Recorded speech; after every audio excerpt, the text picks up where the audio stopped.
Après quelques mois de retard, justifiés à la fois par la pandémie et des soucis d'approvisionnement en papier, l'anthologie Mega Drive est finalement sortie il y a quelques jours. Je tiens dans ma main l'édition dite Ultimate, contenant 600 pages au lieu des 480 pages de l'édition classique, vendue elle 45 € au lieu de 65 €.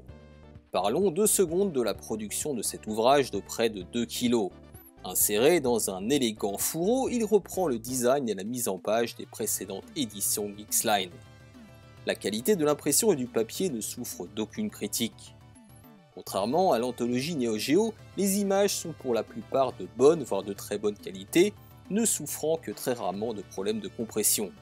La mise en page est assez dense, mais lisible et bien illustrée. La première partie de 70 pages s'attarde sur l'histoire de la Mega Drive. Preuve de la qualité de la rédaction, j'ai dévoré les 70 pages d'une traite. Même si l'histoire nous est déjà familière, en tout cas dans ses grandes lignes, j'ai apprécié la liberté de ton de l'auteur et des personnes citées.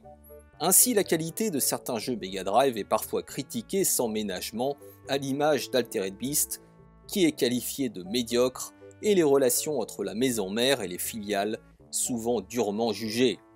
À l'image de Sega France qui a reçu le 32X par courrier, sans la moindre explication. L'ouvrage s'attarde plus particulièrement sur les relations entre Sega Japon et Sega of America, et il apparaît plus que jamais au travers de ses écrits que ce dernier est très largement responsable du succès de la Mega Drive, avec en creux un Nakayama souvent dépeint comme largué et en décalage avec les besoins du marché. La deuxième et plus grosse partie de l'ouvrage est dédiée aux notices de l'ensemble de la ludothèque Mega Drive, Mega CD, 32X, Nomad et Laser Interactive. Cela représente pas moins de 320 pages. Au-delà des critiques formulées de façon plutôt synthétique mais pertinente, ce recensement est une véritable mine d'or pour parfaire sa culture vidéoludique, mais aussi pour tous les collectionneurs désireux de découvrir des pépites méconnues.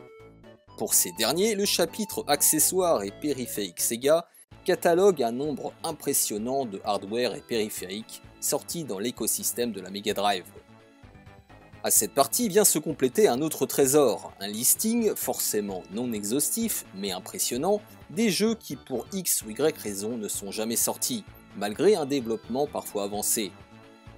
Vient ensuite le chapitre qui constitue à mon sens l'une des plus grosses valeurs ajoutées de ce livre, à savoir le hardware, les kits de développement et le Mega CD.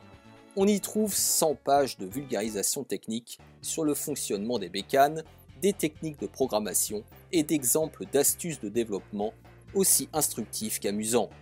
Moi-même qui ne suis pas branché technique, je me suis laissé happer par le sujet, alors bravo! L'ouvrage se termine sur une recension des consoles et périphériques constituant la galaxie Mega Drive. De quoi compléter cet ouvrage généreux et passionnant qui à mon sens tient sa promesse d'être, je cite, l'ouvrage le plus abouti sur l'univers de la Mega Drive en version française. Même si je n'ai évidemment pas tout lu, j'ai été moi-même étonné de la difficulté avec laquelle j'ai eu pour le lâcher. Bref, bravo à ses auteurs et à l'éditeur pour la qualité de cet ouvrage que je recommande chaudement aux fans de la Mega Drive, mais aussi aux amateurs de jeux vidéo dits rétro.